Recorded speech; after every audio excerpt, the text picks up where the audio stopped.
Bienvenue donc pour cette nouvelle édition des 11 minutes à 11h11.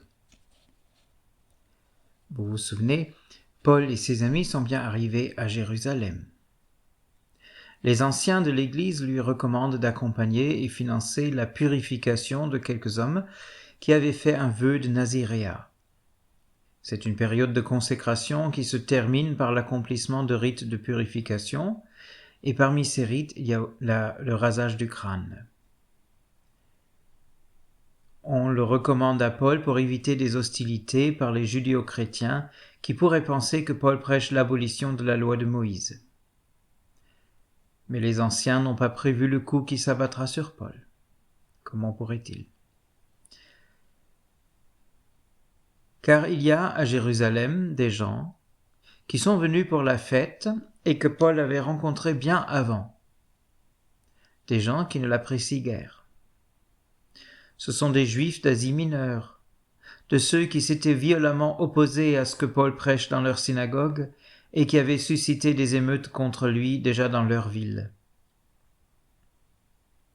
Quand ils le voient et reconnaissent dans le temple, ils commencent à crier et à chauffer les foules. « Au secours! Au secours! Cet homme-là prêche partout contre le peuple de Dieu. Il prêche contre la loi de Moïse et contre le temple.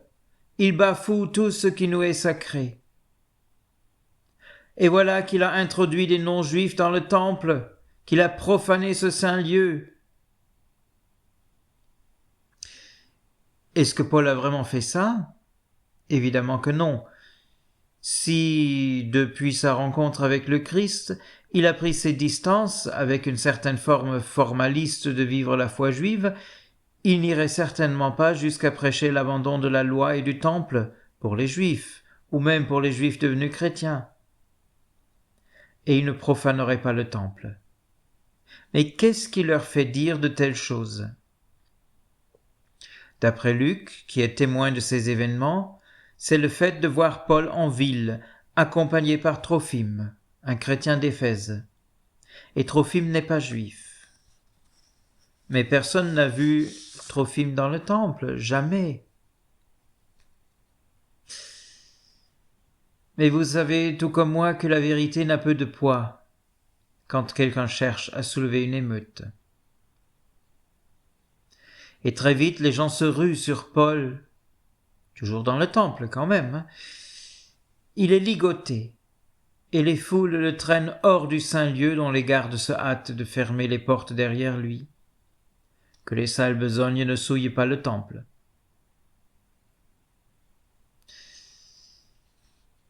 On le voit, la vie de Paul ne vaut plus très cher. Mais le commandant de la garnison romaine a été averti d'une révolte dans la ville. Il y a des tumultes. Et c'est ce qu'il faut éviter à tout prix. Donc il sonne l'alarme et avec un bon contingent de soldats et d'officiers, il court vers le centre-ville. Voyant arriver les soldats, les gens arrêtent de battre Paul. Le commandant romain fait arrêter Paul et le mettre en chaîne. Puis il lui demande ce qu'il a fait pour causer ce tollé. D'abord on l'arrête et après on lui demande ce qui se passe. Bon. Mais que Paul réponde ou non, personne ne peut l'entendre, car autour de lui tous ces gens excités crient leur vérité. Et le commandant romain, voyant qu'il ne pourra pas régler cette question sur place, ordonne d'emmener Paul dans la citadelle. Et encore les foules les suivent en demandant la mort de Paul à haute voix. Il faut même porter Paul sur les marches de l'escalier, tellement les foules pressent les soldats. Et si vous avez comme un déjà-vu, ce n'est pas tout à fait faux.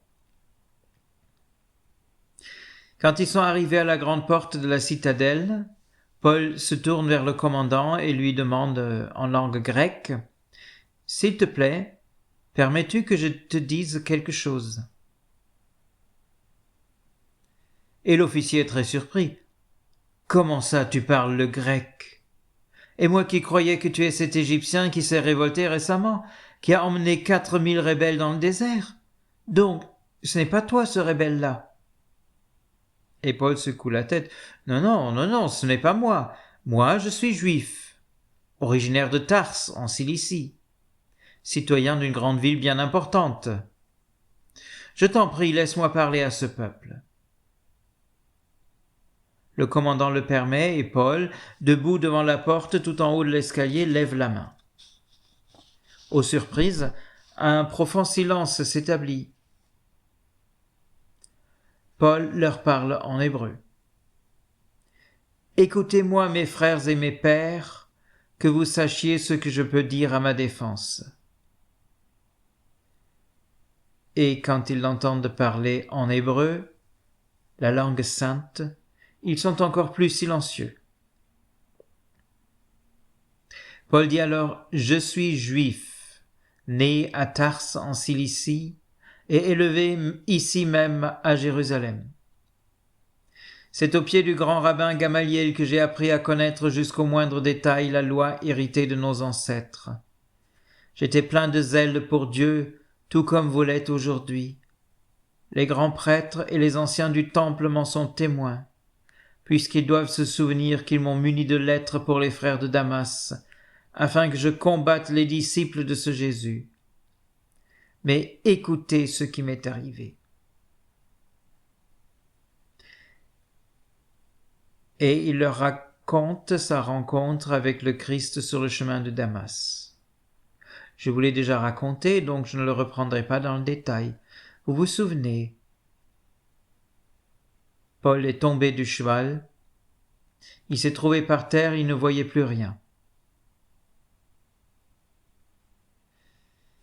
Paul raconte aussi comment Ananias l'a trouvé en ville, comment ils ont parlé, comment Ananias l'a baptisé et envoyé au nom du Seigneur. Il y a toujours un grand silence. Et Paul continue. Quand j'étais de retour à Jérusalem, en priant dans le temple, j'ai eu une vision du Seigneur qui m'a envoyé loin de Jérusalem. Il m'a dit qu'ici, personne n'écouterait mon témoignage. Et il m'a envoyé loin, et même vers les non-juifs. Jusque-là, ils ont écouté en retenant le souffle. Mais au moment que Paul dit « envoyé aux non-juifs », c'est comme une explosion. Ils commencent à crier, à hurler, à demander la mort de Paul, à jeter leurs vêtements, à lancer du sable et du gravier dans l'air. Vous vous doutez bien que la garnison veille à ce qu'à proximité de l'entrée de la citadelle, on ne trouve pas un seul caillou susceptible de blesser. Sinon,